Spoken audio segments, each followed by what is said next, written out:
Morning. How are you? I'm good. I'm good. I'm good. I'm good. I'm good. Just, Good. adapting to not having to travel as much for a little while, Mm, which is nice. yes, you had a run there where you were on the road a lot. A lot, a lot, a lot. And I realized that as much as I preach to people, you need to be intentional about taking care of yourself. It can get challenging when your schedule is or your routine is switched up. Yes. Then it becomes challenging because the doctor told me, Jen, you've got to get your diet under control because you're pre-diabetic. And I'm like, oh man. And so now I'm really looking for foods that, aren't high in sugar and that are healthy. It's not that easy. No, it's hard. It's very hard. It's very hard. Yeah. Well, and we've had a busy time for us in the last while and everything else. So it's definitely actually I realized so I go to the gym and I work out at home. Like I have both options.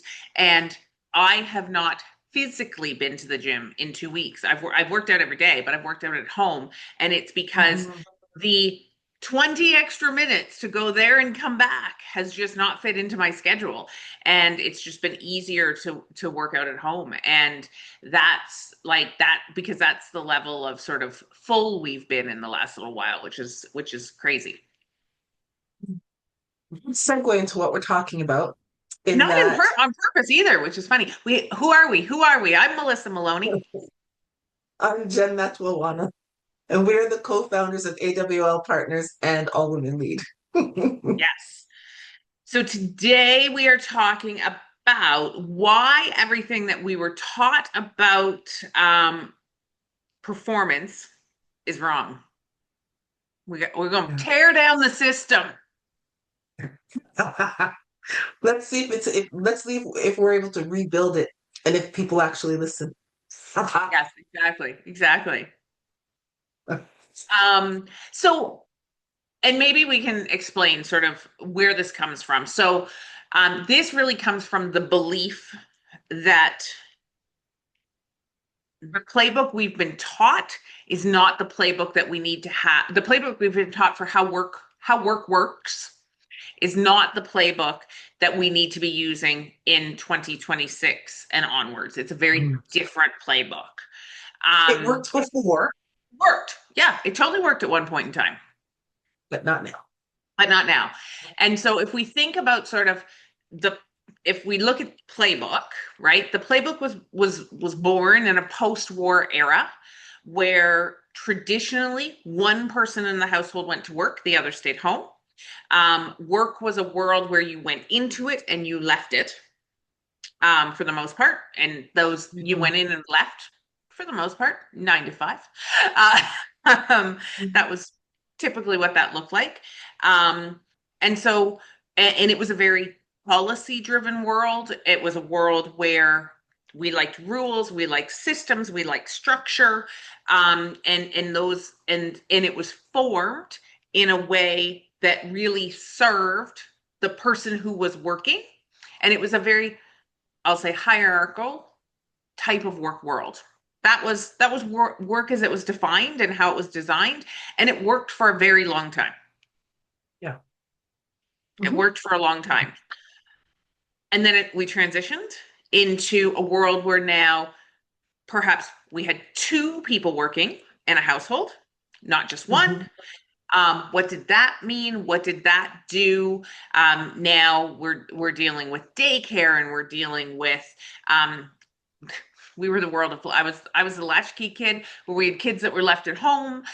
What did that look like, right? Like, and that sort of evolution of what did it look like when two people in a household was working.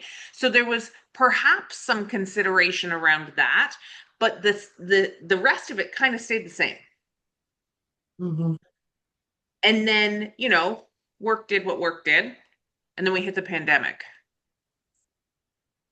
Now we're blowing up the work world because now we have to figure out, how does work from home work? And Mhm. so it was kind of a forced transformation. that I don't know if everybody really was behind.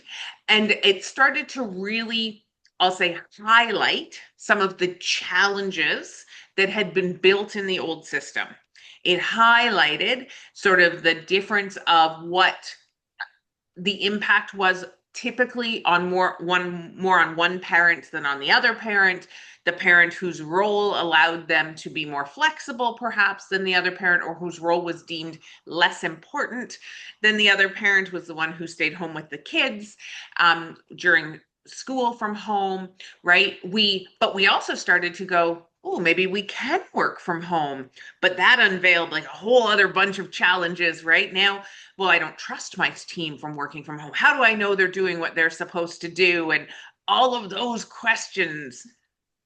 But also what happened, because I was asking those same questions, and some of the responses I got is that working from home is hurting the economy. Because when Yes, people would go to work, they would go down to the corner store or the little deli and get yes, lunch or whatever, or they'd go and they'd get their coffee and so the economy is actually hurting from people being at home. yes. And we can dig into, there's a lot of challenges with working from home. Social isolation, Mhm. not having the same Yeah, interaction with humans. We're not taking a side on yeah. this. We're just saying like these are the These are the things, realities. these are the realities that started to come forward. Um, and one of the other things that kind of evolved around the same time as COVID, not necessarily connected, just around the same time, was that we were paying more attention and asking more questions about how do we create inclusivity? How do we ensure that people are included in the economy in the same way? And so that now starts to challenge policy, perhaps, that was created previously that might not work for everybody in the same way. And now, again, these are just all the things. And now we're in 2025, let's call it 2024, and boom, AI comes in. And then now we're in a world where boom, AI does something new every month. And it's a world of constant change. And so if we have built a system based on policy and rules, what happens in that world where now we're dealing with things that are changing and evolving all the time, you can't possibly rewrite your policies and rules every single month to adapt with what's happening in the world. And so now we can't function off of a playbook the same way we used to be able to. And Yeah, that's bringing up a whole new set of skills that we need in order to succeed at work. yeah. And how do Because we do that? people aren't knowing how, they don't know how to operate without the policy. Because when something would come up, well, what does the policy say? Hmm. Right? It was the Yeah. fallback. It's not me, it's the policy, right? Yeah. And we can't do that anymore. If we really try and make a succinct statement, work was built in a world of stability, and now we're expecting people to work in an unstable world with the playbook from the world of stability. And that is what we need to start to address. Mhm. Yeah, yeah. And how do we address that, right? Like how do Yes. we have that flexibility and still be able to make things I guess fair. One of the reasons why policy and procedure is there is for there to be a certain level of fairness, Hmm. right? And but it's not necessarily equitable because fairness does not equal equitable necessarily, right? And so Yes. it's right now it's trying to figure out how do we have that flexibility while still being equitable to all involved. Well, and I think we to even take it a little bit farther back than that too, it's what are the skills required to adapt into this new world, because the reality is it's a different skill set. And so this is where the dealing with ambiguity, making uncomfortable decisions, building a culture of trust, creating a space where we can ask questions like what policies and how do we answer things for people who don't fit in the policy, but we should still consider them because we're humans and go be a good human. And like, what skills do we need? How do we build a world of trust in decision making? And all of these skills, and we'll notice they're all the people skills, not the The technical things that were skills. considered soft skills at one time. Yeah, all those things that were soft skills all of a Mhm. sudden become really critical skills, because we also have to recognize the reality is we're expecting people to change. We're expecting people to change frequently and fast. And if people aren't willing to do those things, they are going to start to get left behind. And what does So that add look another layer of complexity to this. Another layer of complexity is that you have different generations working together. So the generation coming up, they're accustomed to this adaptable, things moving fast, change, right? And the generation, I would say our generation maybe, more used to things being a little bit more stable, Yeah. and change not as frequent. Technology coming roaring in. Like, I think you introduced me to AI because I was like, what's this AI thing? What are you talking about? And I was like, oh my gosh. Right. So, and that was just a couple of years ago. And I think AI's been here longer than that. But Okay, Jen. anyways, I digress. We love you, even if tech isn't the first thing you think about. It's okay. It is not. It is not. I am all about the people. All about the people. Yes. But these So, are, and okay. this is it. Yeah, the layer that Mhm. you added is a critical layer, right? We've never had this many generations in a workforce before. And it's not going Mhm. anywhere because, again, our generation is going to change the world in terms of how long we're working. Uh, Well, so it's true because if I think of my parents' generation, they worked 30 years, got their pension, and then out.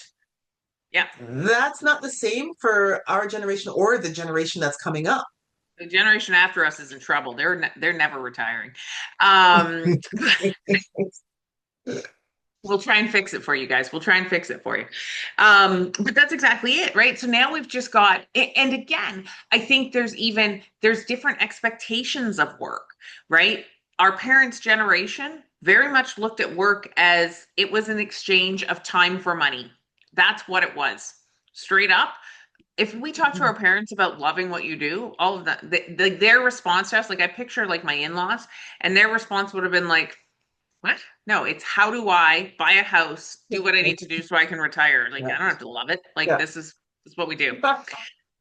Where now we're saying to people, like, value it, align it with your values, make sure you're What's your getting something passion? from it. What's your passion, Mhm. right? Like, and so this creates a different expectation on the work world at the same time. Like, now there's this expectation of leaders to be caring and empathetic and creating, helping me fulfill my why. Like, this is a very different work world, Mhm. straight up. Yeah. Yeah. And so, how do we develop the skills to be able to live in that? Because the reality is, this is it, right? We really need to learn to adapt.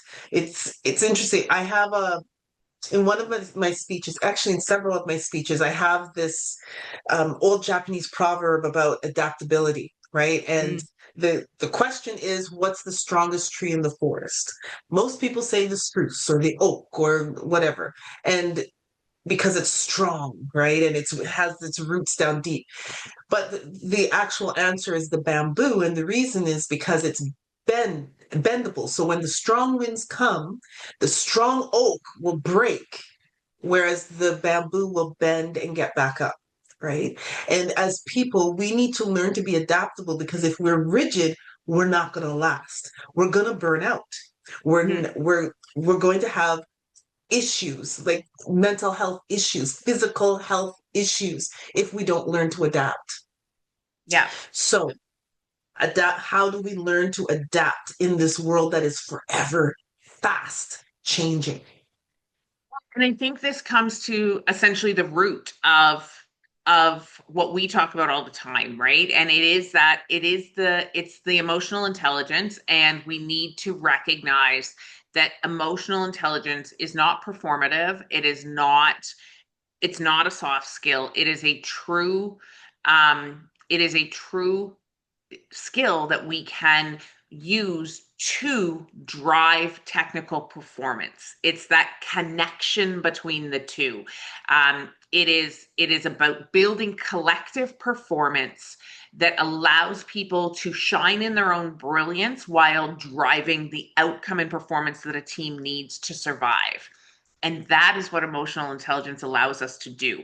It doesn't take away from me individually, it allows me to be part of that collective result. And the goal is there's still result. It like that is the reality of where we are. So it is that self-awareness, it is the self-expression, it is the interpersonal relationships, it is that ability to manage those relationships well, because it creates the environment that says, when the policy isn't working, I have the confidence to be able to make a good decision because it's the right thing to do. And the company has created enough of a boundary for me to do that. And that is it. And it's sort of that connection between self belief, self efficacy, all of the things that allow me to feel confident, um, Mhm. to be curious, to ask questions. Because one thing we haven't talked about in all of this too, even climate change, right? And like the impact on that, and how do we start to ask the questions around how do we create change so the world is still here, and so um, which just means we have to be willing to ask questions. We have to be willing to consider a different road. And all of that comes down to turning those emotional intelligence skills into performance intelligence and collective intelligence, and those skills, and that recognizing they Yeah. are technical skills. Yeah. There needs to be a re-education in the workplace because again, to go back to what we were talking about in terms of policies, the reason they're there is to try and keep things fair, to ensure that there's a procedure so that when things happen, we know what to do, right? Mm-hmm. And oftentimes what I've seen anyways in the workplace is that somebody, for example, gets permission to be able to work 2 days at home. Let's just Yeah. say, right? That and someone is watching it and they're not able to. And it's like, well, that's not fair. Why do they get to and I do and then we need to the fallback is policy, right? We can't share, it's confidential what's going on with this person, but the policy is blah blah blah blah blah, right? There needs to be a re-education that every situation, every person is unique and things are going to look different for people. You're not necessarily going to be have the intel of why. And living with that. Yeah. And do you think, Jen, like a part of that is pace, right? It takes more time to step back and ask that person what it is that they want. Because I'm going to say the person who's like, well, how come they get to do it? There's a want in there. They're not saying it, but there's a want in there of something. And maybe it's to also be able to work from home, or maybe maybe there's something else that's underlying as to why they feel unfairness is happening in the workplace. Whatever it is, there's something unsaid in there, because Mhm. in the grand scheme of things, I don't actually care what happens in other people's lives if it doesn't affect my life, like, or I shouldn't. And so, but it's faster to say policy says than it Mhm. is to say, let's talk about this. Help me understand what you're trying to like what's important to you. How does this impact you? What do you need? And actually use curiosity and empathy to try Mhm. and understand. Yeah. Well, and it goes, we're in a world where we're a little bit more litigious, right? Mhm. Where, and I'm going to get slammed for saying this, however, but it's where DEI is used as a crutch for some people, unfortunately, right? Yep. Use it as, well, it's discrimination. It's like, well, hold on, maybe it's not, right? Maybe it's not. Yeah. Let's look at this and kind of work through it. And so it's complex. It's not Yeah. simple. It's not do A plus B and you're going to get C. Yeah. There's some complexities in this. Well, and there's some harder conversations. Like I think back to when I was at the brokerage and during COVID. And so when we brought people back to the office, because we did bring people back to the office because we felt it was important for our customer experience to have people in office. People didn't have to come back full time, but we still wanted people to be able to meet with people face to face. The reality was there was still stuff that needed to be signed in ink, like a digital signature wasn't Mhm. allowed, dealing with like wealth contracts and things like that. Um, so we made a rule around how many days a week people needed to be in the office. We created flexibility around what those days were, everything else. However, we also put in the policy that it was based on performance. And if we had performance concerns, that this policy may not apply. And there was somebody within our team who I had to go to and say, hey, guess what? Your performance from home isn't good enough. You need to be in the office every day. And that was, and they were like, what? And I was like, this is the reality is my job as COO is to help you perform. My job is to ensure you perform at your best. Currently, it does not appear you can do that from home because your results are not there, your reply time is not there, you're actually not hitting the expectations. And so I need you to come back in the office. We can reconsider it again in the future, but I need you here because not because I need to watch you, but because here at least if I need like if we need something faster, we can do it in real time, which I can't guarantee because it's not as easy when I can't just walk to your desk. And it was a hard conversation, but there was also it was individualized. And I think people often think about the flip side, like, well, what are they getting that I'm not? But they don't actually look at their inside to themselves and go, is this the best place for me? I'm actually the first person Mhm. to say, I'm not the best at home worker. I work better out of my house. And I don't, so even though we obviously work from home, we're self-employed, I work in Starbucks every day, Mhm. because Yeah. I don't work well from Need to home. take out shares with Starbucks. I know, I do. Or get a part-time job there so I get a discount or something. But like, I don't work well from home. And Mhm. so I am aware of that in myself. So I leave my home every day, even though I work from home. So it's Right. also recognizing that it's actually not the best environment for everybody. But we've got to have some self-reflection on that too and recognize, oh, hey, I do get distracted a lot at home. Maybe I shouldn't be here.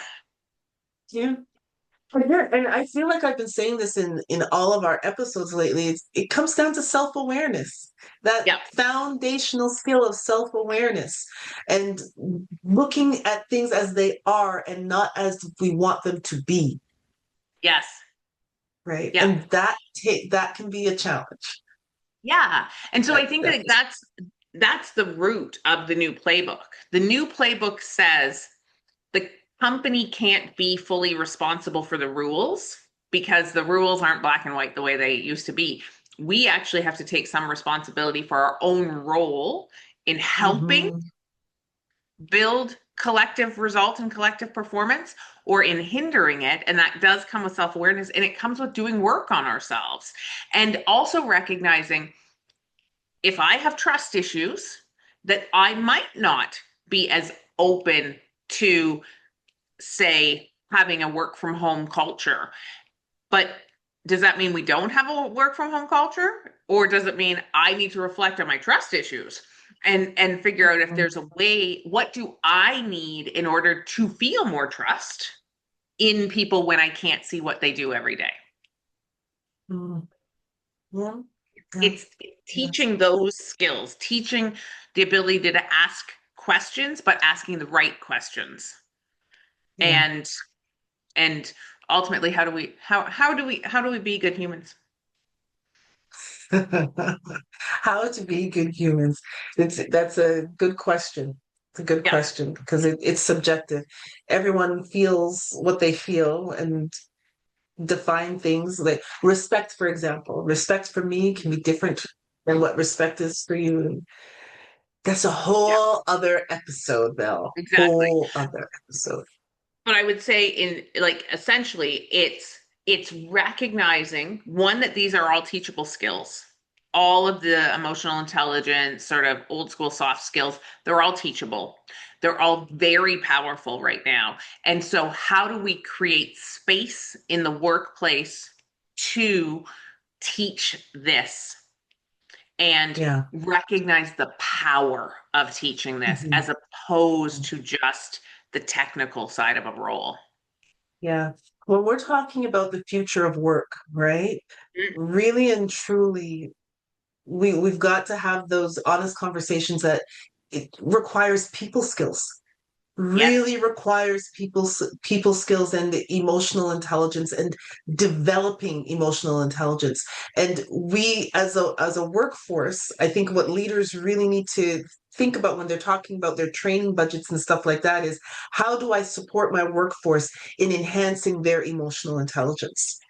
Yes. And I will add to that, it's it's it's also about then how do I support the workforce in executing their emotional intelligence? Because this is also just like technical skills, and we've talked about execution gaps for years.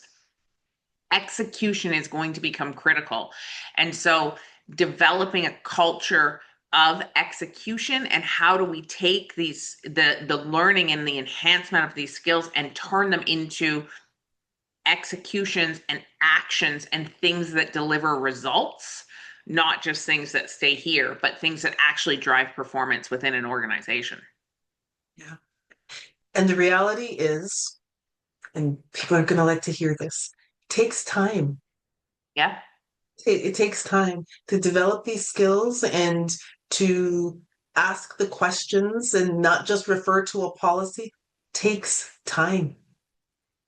And I would say though, to that, because it does, but my if I'm the leader hearing that and going, I don't have the time, right? My response would be, but what happens if you don't take the time now? What does that look like 5 years from now? If your retention continues to plummet, if your lawsuits increase because of the complaints Yeah. that happen between Mhm. employees, if your customer experience continues to go down because you can't, because from an efficiency standpoint, you're not able to implement the amazingness that can come with implementation of AI because your team keeps pushing back on the change. Like, Mhm. ask yourself the cost of those things. Yeah. The turnover of an employee on average is 1.5 times their salary. So I would say to you, if I could support you in developing these skills for that cost and truly significantly less, is that not worth it? Like, Yeah. these are the questions as organizations we need to be asking ourselves right now is not how do I find the time? It's what happens if I don't find the time? Because that's the question.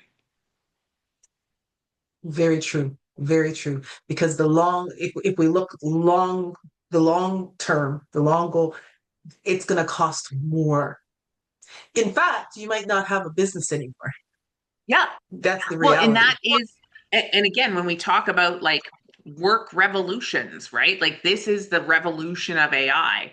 And yes, there are jobs that are going to be replaced because of this, but there are companies that won't survive it because they haven't been willing to change. And we always go back and look at things, but you look at something like a Blockbuster story, right? Blockbuster was the giant that it was. Blockbuster had the opportunity to purchase Netflix and to be Netflix. And Blockbuster said, no, no, we believe videos will stay in like we believe DVDs are going to be fine. Oh, they were wrong. This is what happens when you don't create a culture of change. It's a very dramatic example, but it's the reality. Behemoth Reality. organizations that get stuck in their old ways get eliminated. We are at a tipping point right now where we need to create different rules for the workplace if we expect the Mhm. workplace to if we expect the workplace to still be there. Sure. That's our time. Well, that was a What's our dreadful question? ending. Our question. Um, dread, you won't exist. I, um, Okay. I think a really cool question would be, um, like if there was, I just think we ask an if question, right? Like if there was one thing that you believe, because I'm just curious, if there's one thing that you believe if your workplace changed, it would help you perform better than you're currently performing. What's that change? Hmm. That's a good one. That's a good one. And if you want to answer the question, but you need to be anonymous because you don't want your workplace to necessarily know what you said, then please email us Yeah, at because we hello just want at to know. awlpartners.com. Sorry, I Hello at overtalked there. AWL. That's okay. Hello at awlpartners.com. You can send it in. We're very open, or find us on LinkedIn and message us there. But until next time, I'm Jennifer Matwawana. I'm Melissa Maloney, and we will see you See you soon. next time. Thanks for being with us.